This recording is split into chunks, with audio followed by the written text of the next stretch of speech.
Hi, Hillary.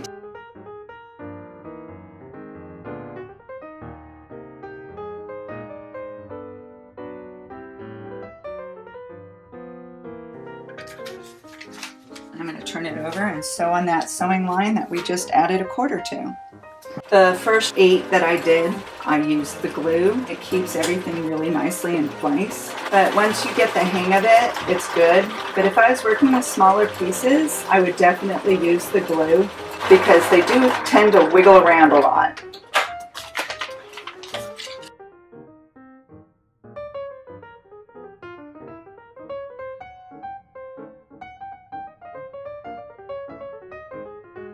Now we're going to go do the same thing. We're going to iron it open, fold it, and cut it one more time. So we'll set the seam, fold it open. Now we're ready to go fold. And here I'm going to do the A4 line. I'm going to fold right here at this white line. Lay my little bookmark right on that line. I'm going to fold it over. Use my add a quarter.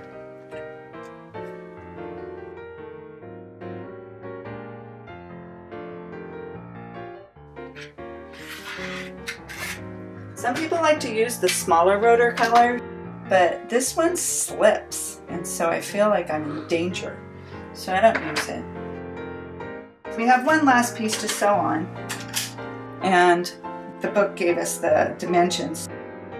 I'm going to sew on this white triangle, and I'm going to flip this over. I'm going to put my right sides together. Flip it back over. Come over here and sew.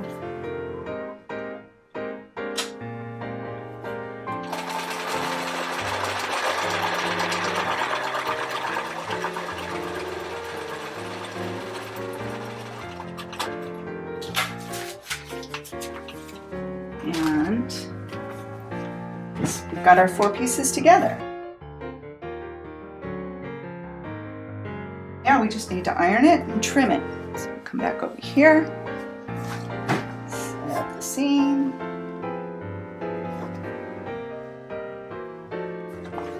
When I'm ironing it, I don't use any water or steam in that because we don't want to degrade the paper in any way.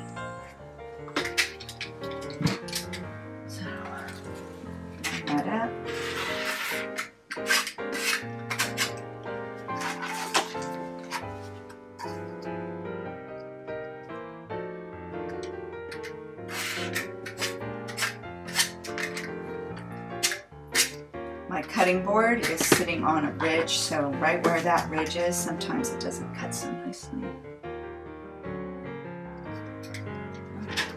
And these spots are grippy spots, and so when you use the ruler with the right side down, it grips and holds in place better.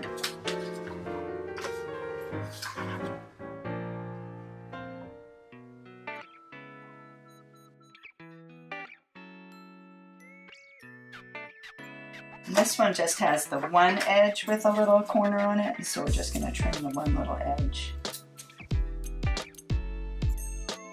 Now what we need to do is to sew our piece B to the piece A. And I marked where I was going to sew it on the pattern right there. I'm going to put right sides together and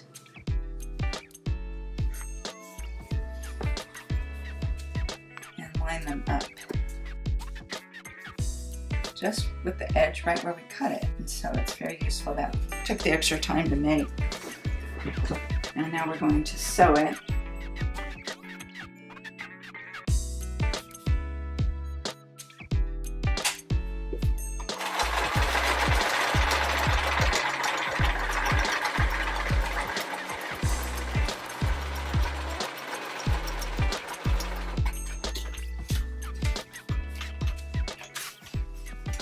And now we do this 4 times.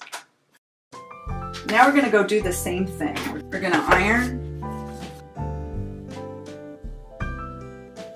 So that paper's getting kind of heavy in there. But you don't want to cut it off. You don't want to rip the paper off.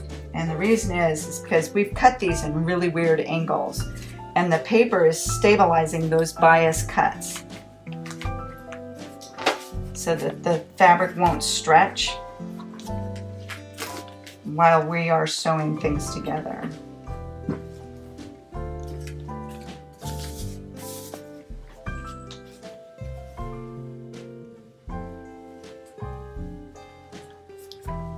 Okay, so now we've got these 4 hats. Let's go make them into a star. We need to put a dark and a light together, so I'm going to sew it together like that. And I really want my corners to match, so I will use a pin and I will poke through the intersection there and the intersection here to make sure that I've got a good alignment of my corners. Okay, that's good. The paper really helps. If you follow the paper really well, it should match up pretty well.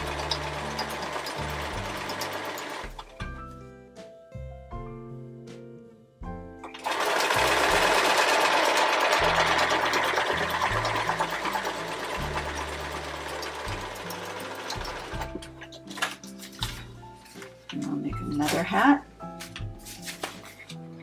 And I want my light and dark to go together.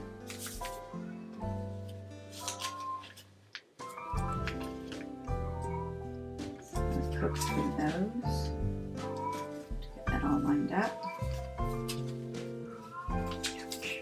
Poke yourself.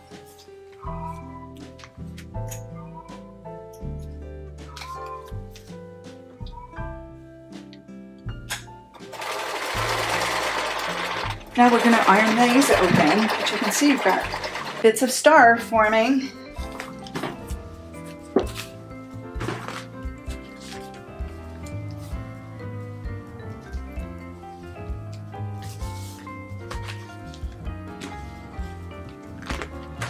Now we're going to join these together, this, and I care more about the color points matching nicely than I do the white points matching nicely. So I'll focus on those the same method,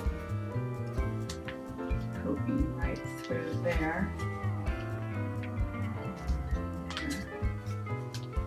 Looks really good.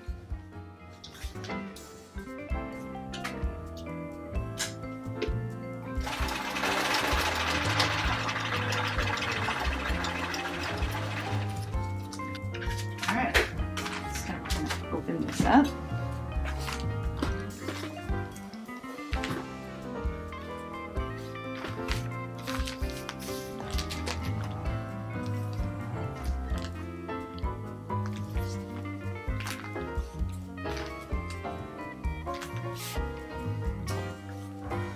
And so there's our star. You can see the stars with the different colors. There's the one with the red and the peach. Another blue one. This is the orange and the yellow, which I think looks really pretty with that.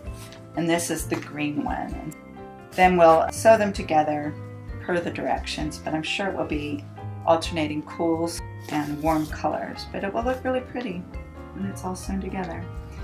And that's paper piecing. Hope you like it. Try it.